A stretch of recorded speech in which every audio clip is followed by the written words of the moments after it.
Welcome everyone, আশা করি সকলে খুব ভালো আছেন। আজ আমি পার্সেন্টেজ অর্থাৎ শতকরা চ্যাপ্টার থেকে কম্পিটিটিভ এক্সামে যে সমস্ত ম্যাথগুলো আসে সেই ম্যাথগুলো তোমাদের সামনে আলোচনা করব। সেই সমস্ত ম্যাথগুলোকে কতটা শর্ট টাইমে এবং কতটা সুন্দরভাবে অ্যান্সার করা যায় সেটা আমি তোমাদের সামনে দেখাবো। দেখলে বুঝতে পারবে যে এই সমস্ত ম্যাথগুলো পরীক্ষাতে কিভাবে তোমরা কত শর্টে অ্যান্সারগুলো করে আসতে পারবে। তো এই পার্সেন্টেজ ম্যাথ করার সময় আমাদের বেসিক যে কনসেপ্টের দরকার আছে আমি সেটা নিয়ে দু এক কথা বলে নিই। পার্সেন্টেজ কথাটি এসেছে পারসেন্ট, অর্থাৎ পার কথাটির অর্থ হচ্ছে প্রতি এবং সেন্ট অর্থাৎ শতক। তাহলে এখানেতে পার কথাটির অর্থ হচ্ছে এখানে প্রতি, আর সেন্ট হচ্ছে শতক, অর্থাৎ এখানে বোঝাচ্ছে যে প্রতি শতকে কত। পার্সেন্টেজকে আমরা এই সিম্বল দিয়ে সিম্বলাইজ করি। যেমন এখানেতে রয়েছে 10%। 10% বলতে আমরা কি বুঝি, মানে 10%। বাংলায় হচ্ছে 10%, আর ইংরেজিতে বলা হবে 10%। তাহলে এই 10% বলতে আমরা কি বুঝি? 10% বলতে আমরা বুঝি 100 এর মধ্যে 10,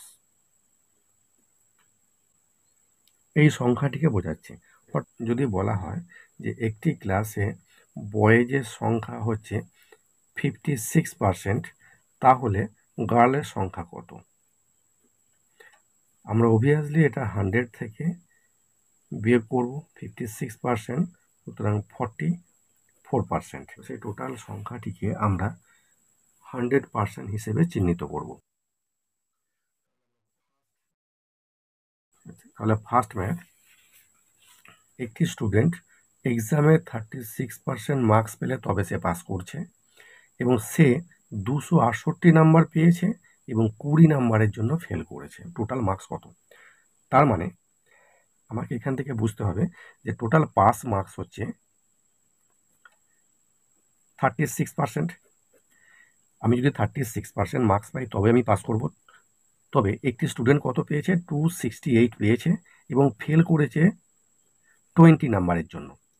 তাহলে অবভিয়াসলি আমি এখান থেকে বলতে পারি যে এই 268 পেয়েছে, তার সাথে আবার 20 পেলে তাহলে সে পাস মার্কস পেত, অর্থাৎ 36% পেত, 288। তাহলে আমি এই ক্ষেত্রে বলতে পারি যে 36% ইকুয়াল 288। সুতরাং 100% সমান কত? 38 সমান যদি 288 হয়, 1 সমান বাই 36 ইন্টু 100, দেখে নেবে 8 দিয়ে কাটাকাটি যাবে, সুতরাং ফুল মার্কস হচ্ছে 800।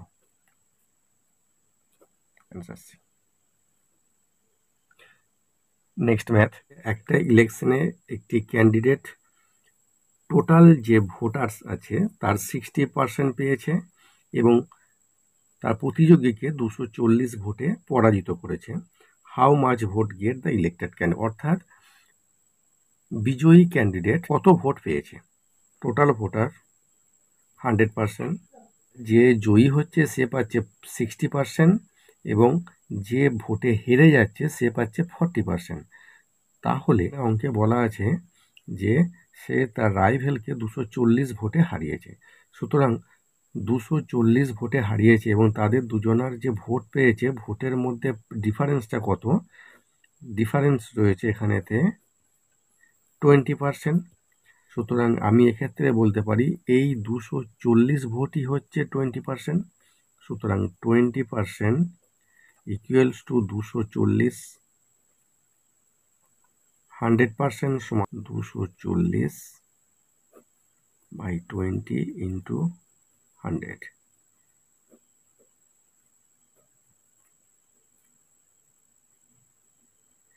সুতরাং হচ্ছে 1200।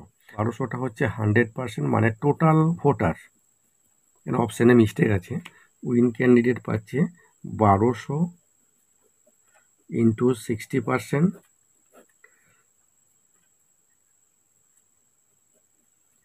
720টা ভোট। এটাই অ্যান্সার। তাহলে এখানে উত্তরটা হবে 720।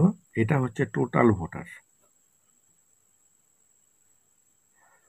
আচ্ছা, নেক্সট ম্যাথ, যে সুগারের প্রাইস 20% রাইজ করেছে, অর্থাৎ চিনির দাম 20% বেড়ে গেছে। একটা পরিবার খরচ ঠিক রাখতে কত পার্সেন্ট চিনির ব্যবহার কমাবে? খুব ইম্পর্টেন্ট ম্যাথ। তো এইরকম ম্যাথের ক্ষেত্রে আমি একটা ট্রিক্সের কথা বলবো। সেই ট্রিক্সটা হচ্ছে 100 ইন্টু এক্স এবং নিচে হবে 100 প্লাস মাইনাস এক্স। এবার এই এক্সটা কি? এই এক্সটা হচ্ছে বৃদ্ধি অর হ্রাস। এই ট্রিক্সের মাধ্যমে এই অঙ্কটা করতে হবে। যে চিনির প্রাইস 20% রাইজ হয়েছে, যেহেতু এখানে রাইজ হয়েছে আমার এটা প্লাস চিহ্ন হবে, সুতরাং 100 ইন্টু 20 বাই, যেহেতু এখানেতে দাম বৃদ্ধি পাচ্ছে সুতরাং এখানে 100 প্লাস 20, সুতরাং এখানে 100 ইন্টু 20 বাই 120, 50-এর 3, 16.2%। এটাই অ্যান্সার। সুতরাং একটা পরিবারকে চিনির খরচা স্থির রাখতে চিনির ব্যবহার কমাতে হবে 16.23%। আশা করি তোমরা ম্যাথগুলো বুঝতে পেরেছো। পার্সেন্টেজ নিয়ে পরীক্ষাতে যে সমস্ত কোশ্চেন আসে সেই সমস্ত কোশ্চেনগুলো নিয়ে তোমাদের আলোচনা করব এবং 3 থেকে 4টে ভিডিওর মধ্যে তোমাদের পার্সেন্টেজ চ্যাপ্টারকে আমি টোটালি কমপ্লিট করে দেবো এবং এমন কোনো ম্যাথ আসবে না যে ম্যাথটা তোমরা এক্সামে করতে পারবে না।